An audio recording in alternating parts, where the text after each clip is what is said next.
Hello everyone, मैं Krishna Chaudhary math with Krishna के YouTube channel पर आप सभी का एक बार फिर से हार्दिक स्वागत और अभिनंदन है। प्यारे बच्चों, हम लोग आज के इस क्लास में यूपी पेट मॉर्निंग शिफ्ट में जो आज का पेपर हुआ है उसके मैथ के सेक्शन को हल करेंगे। बहुत ही बेसिक सवाल और बहुत ही आसान सवाल आते हैं। प्यारे बच्चों, हम लोग देखेंगे कैसे जो अर्थमेटिक के पास क्वेश्चन आते हैं उसको हम लोग यूं चुटकियों में हल करेंगे। एकदम आप धैर्य बना के रखिएगा।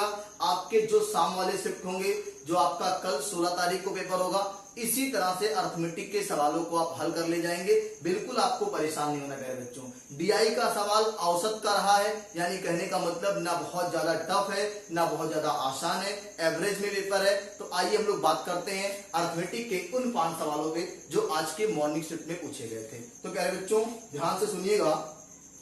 पहला सवाल है, 40 व्यक्ति समाचार पत्र यक्ष पढ़ते हैं। कितने व्यक्ति? 40% व्यक्ति समाचार पत्र यक्ष पढ़ते हैं और 50% व्यक्ति समाचार पत्र वाई पढ़ते हैं। 10% व्यक्ति दोनों समाचार पत्र पढ़ते हैं।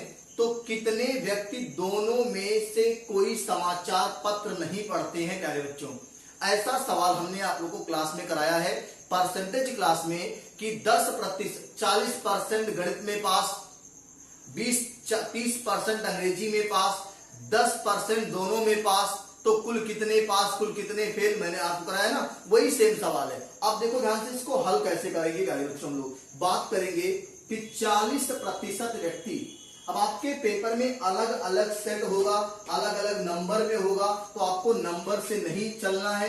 आपको सवाल की भाषा पढ़नी है। पेपर में कहीं भी दिया रहेगा। प्यारे बच्चों लोग बनाएंगे ये आपका वेन आरेख। ये जो 40% था वो समाचार पत्र यक्ष पढ़ते थे। तो प्यारे बच्चों ये 10% जो है, ये जो 10% है, ये दोनों पढ़ने वाले हैं। ये जो हिस्सा यहां निकला है, जो यहां निकला है, ये 10% दोनों समाचार पत्र पढ़ते हैं। प्यारे बच्चों तो याद करिए हमने आपको कैसे हल कराया था कि केवल समाचार पत्र एक्स पढ़ने वाले, केवल समाचार पत्र एक्स पढ़ने वाले प्यारे बच्चों टोटल 40% थे। टोटल में से 10 निकाल देंगे तो प्यारे बच्चों आएगा 30%। 30% ये कौन वाले हैं? जो केवल समाचार पत्र यक्ष पढ़ते हैं प्यारे बच्चों। 50% वाई समाचार पत्र पढ़ते थे। अगर हम बात करेंगे केवल वाई समाचार पत्र पढ़ने वाले, तो 50 में से दोनों वाला निकाल दीजिएगा तो 40% ऐसे लोग हैं जो केवल प्यारे बच्चों वाई समाचार पत्र पढ़ते हैं और 40 में से 10 निकल गया है तो केवल 30% एक्स पढ़ते हैं। अब अगर हमें ये पता करना है तो यहां देखेंगे 30, 10, 40 और 40, 80। 30 धन 10 और धन 40, ये मिला के हो गया प्यारे बच्चों 80%। ये वो लोग हैं 80% जो या तो समाचार पत्र या तो वाई, मतलब कि कोई ना कोई समाचार पत्र पढ़ने वाले 80% लोग हैं। तो प्यारे बच्चों टोटल होते हैं 100% और 100% में से 80% अगर कोई ना कोई समाचार पत्र पढ़ते हैं तो इसका मतलब है कि 20% कोई भी समाचार पत्र नहीं पढ़ते हैं प्यारे बच्चों। तो ये इस सवाल का आंसर है। 20% प्यारे बच्चों आपके इस सवाल का आंसर है। आप नोट कर लीजिए। हम लोग अगले प्रश्न पे बात करते हैं।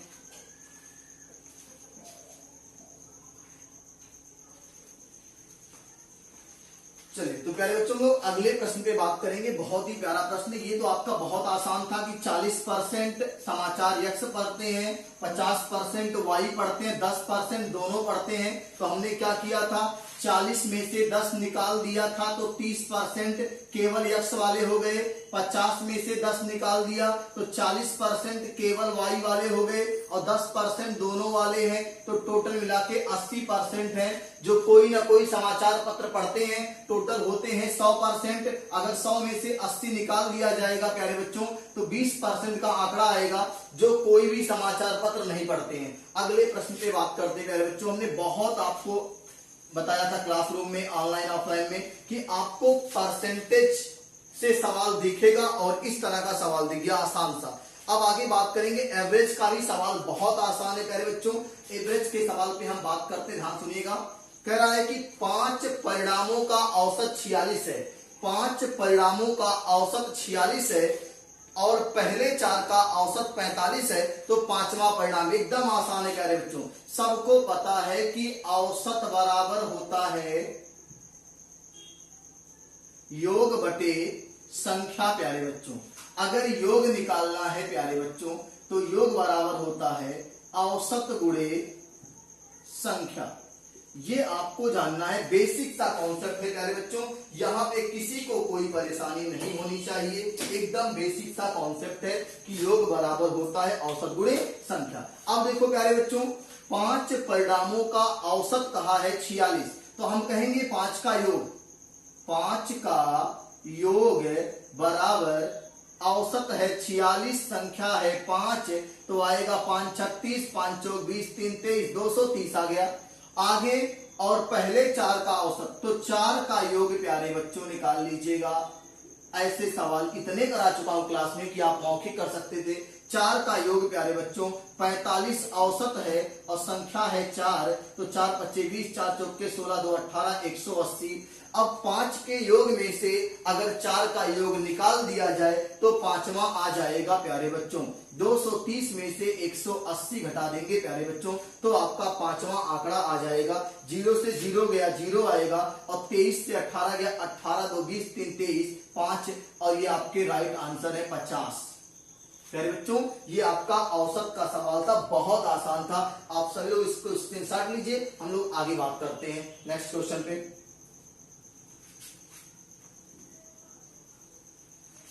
चलिए अगले महत्वपूर्ण प्रश्न पे प्यारे बच्चों हम लोग बात करने जा रहे हैं। यहां से अगला महत्वपूर्ण प्रश्न आपका है, देखिए अगला महत्वपूर्ण प्रश्न है, मैं इसको आपके स्क्रीन पे लिख दे रहा हूं। बहुत ही प्यारा सा प्रश्न है, थोड़ा सा कैलकुलेटिव है लेकिन इतना भी नहीं है कि आपसे ना हो पाए। और ऐसे सवालों को हमने हर क्लास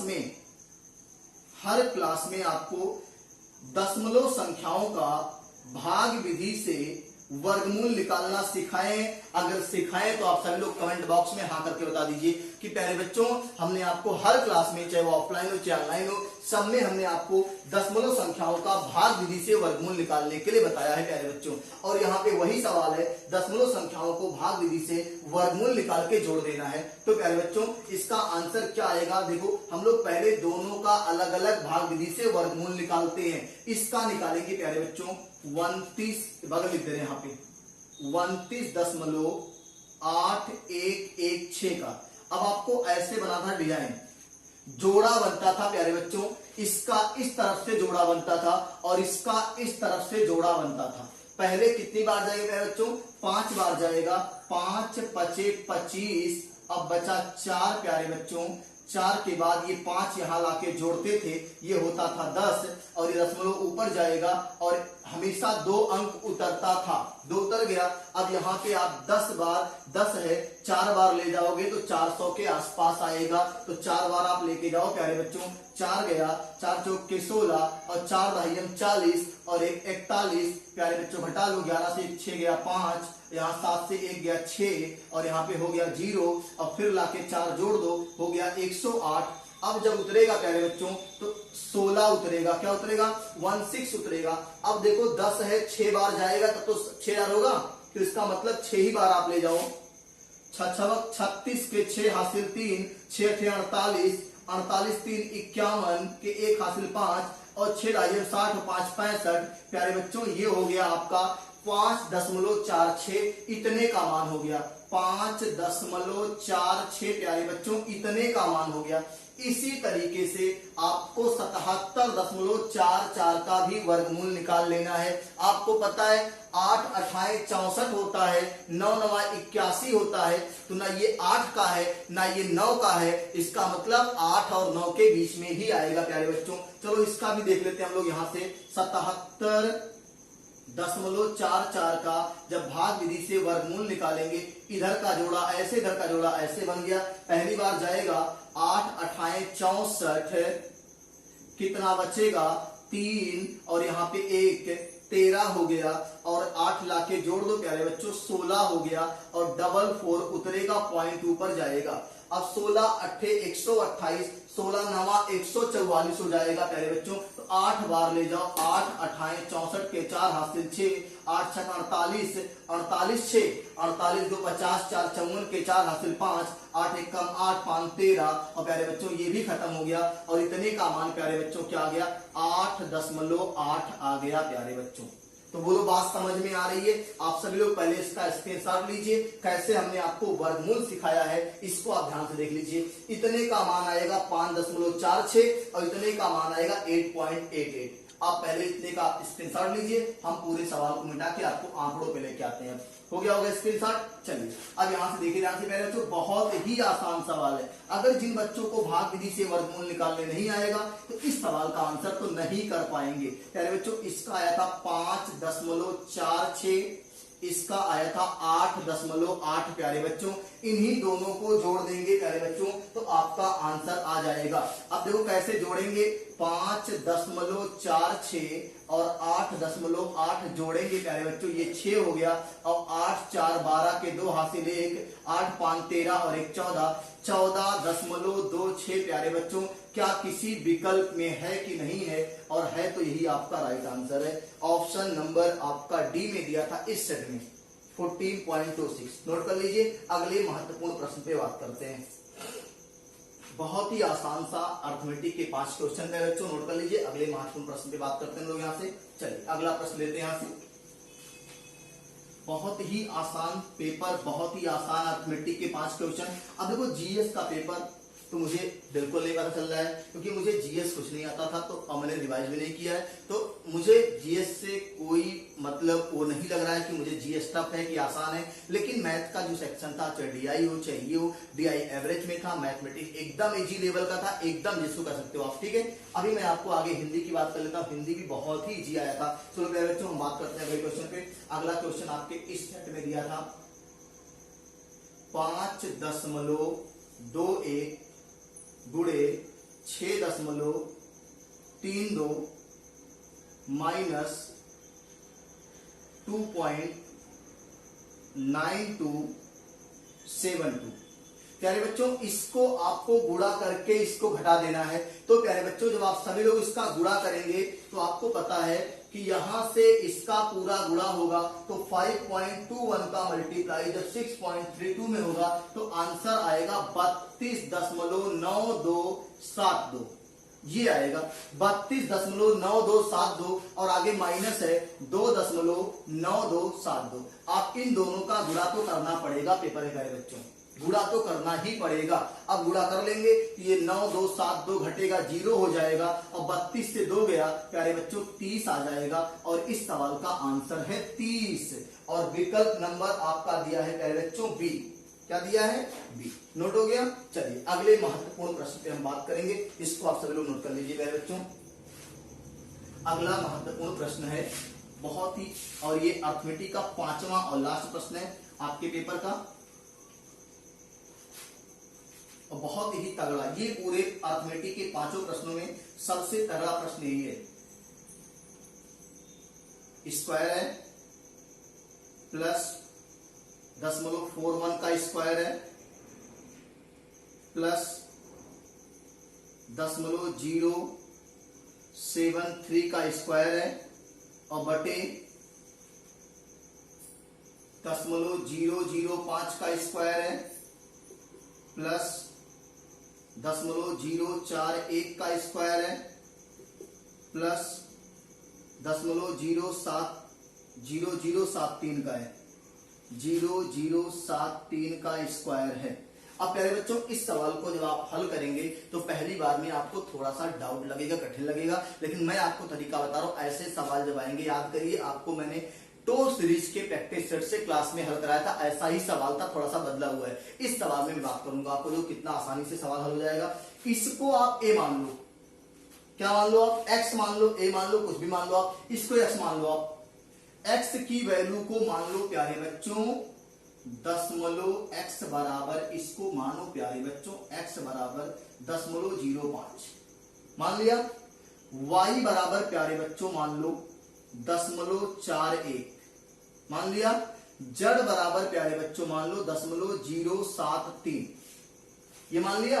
अब अगर हमें अंश और हर को देखना है तो सेम जैसा तो है नहीं, तो अब हम करेंगे क्या, देखो प्यारे बच्चों, अगर मैं इसमें 10 से भाग कर दूं तो क्या ये अंश जो है हर की तरह बिहेव करने लगेगा? चलो चेक कर लेते हैं। x बटे 10 करेंगे प्यारे बच्चों, तो ये जो आंकड़ा होगा ये 0.005 हो जाएगा।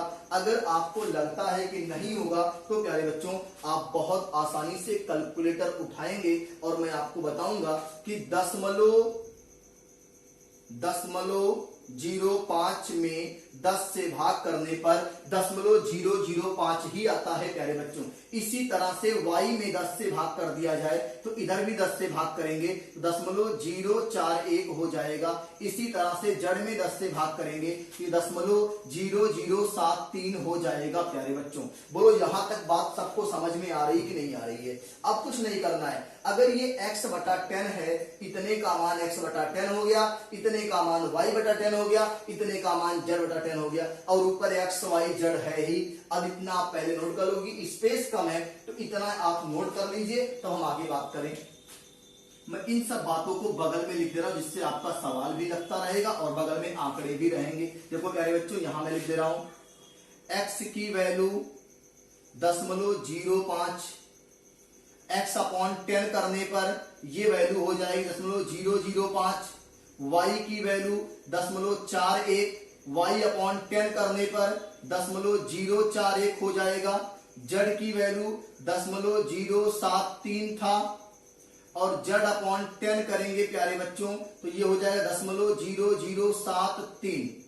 ये बात सबको समझ में आ रही है? अब x की जगह पे, इसकी जगह पे x रखो, x स्क्वायर, इसकी जगह पे y तो y स्क्वायर, इसकी जगह पे z तो z स्क्वायर। नीचे आ जाओ, इसकी जगह पे x अपॉन 10 रखना है। क्या रखना है? x अपॉन 10, तो x अपॉन 10 का स्क्वायर प्यारे बच्चों। इसकी जगह पे y अपॉन 10 रखना है, y अपॉन 10 का स्क्वायर। इसकी जगह पे z अपॉन 10 रखना है, इसका स्क्वायर प्यारे बच्चों। अब देखो कितना आसान है। यहाँ पे एक चीज हर में कॉमन दिखेगी। क्या दिखेगी? 1/10 का स्क्वायर माने 100। यहां भी 100, यहां भी 100। तो आप एक काम करो, 1 बटा इसको ऊपर ऐसे छोड़ो, x square, y square, z square, और नीचे 1/100 पहले से बाहर कर लो और क्या बचेगा? x square, y square, z square, ये पूरा आपका कैंसिल हो गया और ये ऊपर क्या बचा? 1/1/100। तो ये 100 ऊपर जाएगा प्यारे बच्चों और इस सवाल का आंसर आएगा 100। नोट कर लीजिए, बहुत ही प्यारा प्रश्न था और बहुत ही सबसे बेहतरीन अर्थमेटिक के 5 प्रश्नों में यही प्रश्न आपका था। तो प्यारे बच्चों इसको नोट कर लीजिए। हम लोग अगले कुछ क्वेश्चन पे बात करेंगे जिसमें हिंदी के हैं, उस पर हम चर्चा करेंगे कैसे हिंदी के सवाल आए थे और बहुत ही आसान सवाल आए थे। इसको नोट करिए आप लोग।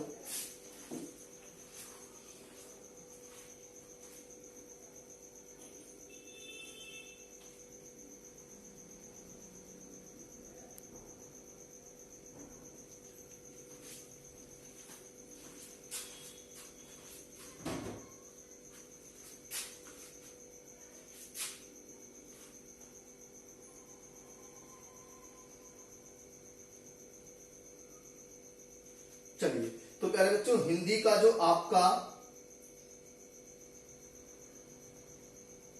ये नोट हो गया। हिंदी का जो आपका सवाल आया था, ऐसे आप सुन लीजिए, बहुत ही मैं आपको विकल्प केवल करा दे रहा हूं, सवाल पढ़ दे रहा हूं। किस शब्द युग्म का सही अर्थभेद है? नहीं है। किस शब्द युग्म का सही अर्थभेद नहीं है? ये तो आपको मेरे YouTube चैनल के वीडियो में मिल जाएगा। अभी मैं आपको स्क्रीनशॉट लगा दूंगा, यहां से देख लीजिएगा। फिलहाल आप यहां पे देख लीजिए कि क्या इसका राइट आंसर होगा। तो प्यारे बच्चों इसका जो राइट आंसर होगा,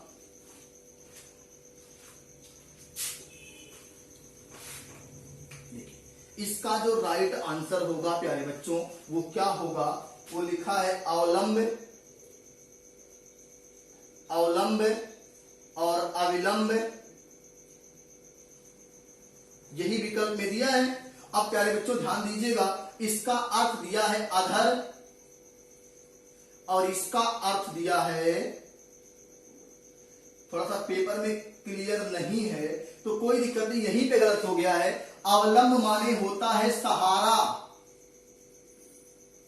अवलंब माने होता है सहारा और यहां दिया है अधर, अधर माने होता है ओट, तो ये तो गलत हो गया ना। और अविलंब माने बिना देरी किए शीघ्र होता है, बिना देरी किए। अविलंब मतलब बिना देरी किए, और अवलंब माने सहारा। तो कहा था कौन सा युग्म सुमेलित नहीं है? तो प्यारे बच्चों जो अवलंब और अविलंब वाला है वो युग्म आपका नहीं सुमेलित है, इसको आप टिक कर लेंगे। ठीक है, चलिए अगला प्रश्न दिया था, सभी शब्द परस्पर पर्यायवाची हैं किस विकल्प में? सभी शब्द परस्पर पर्यायवाची हैं प्यारे बच्चों किस विकल्प में? तो आपको देखना है कि पार्वती, पार्वती, रुद्राणी और भवानी, ये आपके सही पर्यायवाची हैं, ये आपके परस्पर सही पर्यायवाची हैं। बाकी तीनों विकल्प आपका गलत है प्यारे बच्चों। चलिए अगले महत्वपूर्ण प्रश्न पे हम लोग प्यारे बच्चों बात करने वाले हैं, किस विकल्प में सही विलोम युग्म शब्द है नहीं है? नहीं है कि है, रुक जाइएगा क्योंकि बहुत अच्छे से पेपर आया नहीं है। किस विकल्प में सही विलोम युग्म है? सही विलोम युग्म प्यारे बच्चों नूतन का होगा पुरातन। क्या होगा? नूतन का होगा पुरातन, और ये विकल्प आपका बिल्कुल सही है। नूतन का क्या होगा प्यारे बच्चों? पुरातन होगा। इस तरह से आपके हिंदी के सवाल आए हुए हैं।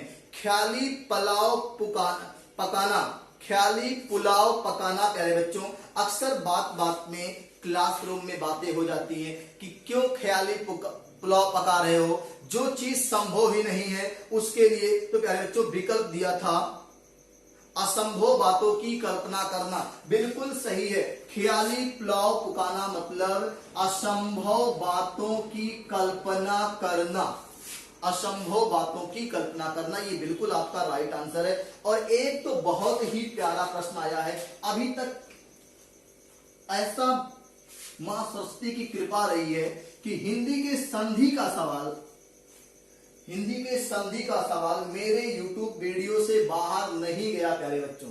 अब कितने भी एग्जाम आप उठा के देख लेंगे, हिंदी के संधि का सवाल मेरे YouTube वीडियो से बाहर नहीं गया है। और आज भी उसी परंपरा को कायम रखते हुए यूपी पेट ने जो सवाल पूछा, एकदम बहुत ही शानदार प्रश्न है आपके सामने। महर्षि शब्द का सही संधि विच्छेद। तो प्यारे बच्चों आप सभी लोग कमेंट बॉक्स में बता दो, बहुत बार बताया हूं। महाधन, ऋषि, महाधन क्या होगा? ऋषि। और संधि का नाम पूछता तो क्या बताते? गुण संधि, ए ओ आर आएगा तो कौन संधि? गुण संधि प्यारे बच्चों क्या होगा? गुण संधि होगा। बोलो बात समझ में आ रही है कि नहीं आ रही है? हो जाएगा ना प्यारे बच्चों।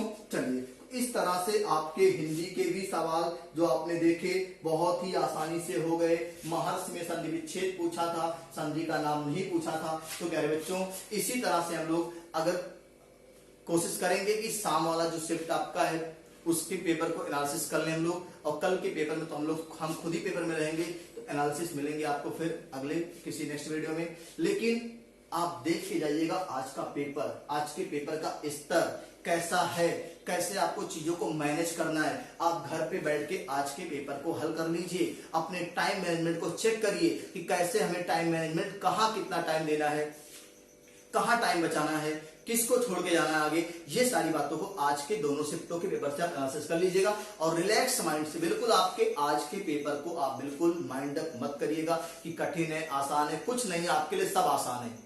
आपका जो पेपर आएगा वो आपके लिए बहुत आसान होगा।